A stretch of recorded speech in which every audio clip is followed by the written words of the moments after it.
Okay, so when we get in really close here and we're into like this sort of clinch position, this means that everything beforehand in your self-protection plan is basically gone wrong.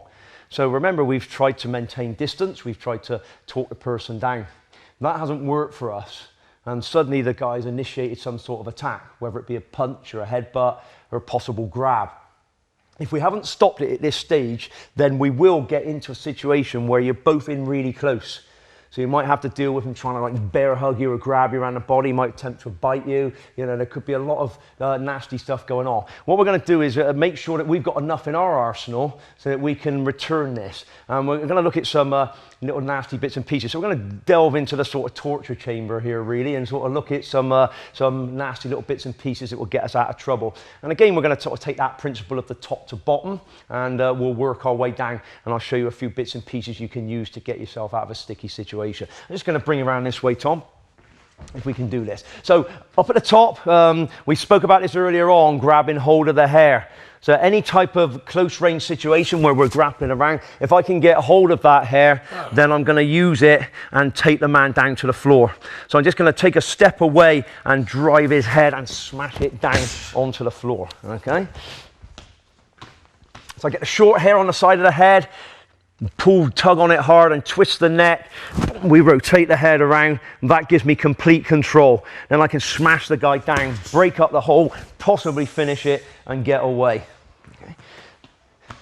So if I've got somebody bigger and stronger than me, I don't want to wrestle around until the point where he grabs me and puts me on the floor. That would be the worst case scenario for me. So I know straight away if I can grab hold of the hair, I'm going to immediately have some sort of pain compliance here. What I'm going to do is to work and stretch on the roots of the hair, okay? We're going to rotate and take the head down, smash him down to the floor, and finish it and get away as quickly as possible.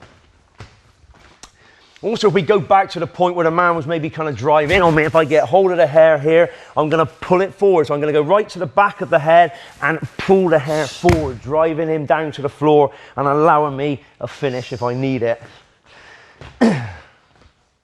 So don't overlook that. If somebody has got facial hair, whether it's a beard or a moustache, you do the same thing. You grip hold of it and get control for the headbutt, or indeed take them down to the floor with it.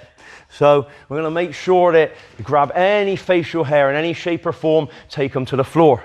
If that's not an option, we're going to grab hold of the ears, single or double. Okay, grab hold, get your whole palm over the ear, fingers behind, and then you will drive him to the floor off of this. Again, it's quite easy to damage and rip the ears. Be careful in training, okay, otherwise you'll end up like Dumbo. So make sure that you do it nice and carefully. On, grip hold, and you can pull him forward. Then we're in position to follow down with whatever strikes we want to. So the ears working hard on them. We've looked at this before, thumbs into the eyes, we know this. Again, working one thumb, jab him through, will break up a hole. Particularly he's got me around the body here. Here, this thumb jab drives straight through the eye and opens him up for any finishes that we want from that position. So the head and neck areas where the most vulnerable pressure points are on the body. You've got a direct link back to the brain, so that direct pathway immediately gives him pain and opens him up and allows me to escape. Something else with the eyes, just be careful when we do this. I'm going to get Tom to shut his eyes here. Nice and simple is that eye flick, okay? Just both hands flicking on the eyes, immediately severe watering breaks up the hole. So just something as simple as getting fingers to flick into the eyes will disable him, incapacitate him long enough for you to follow up.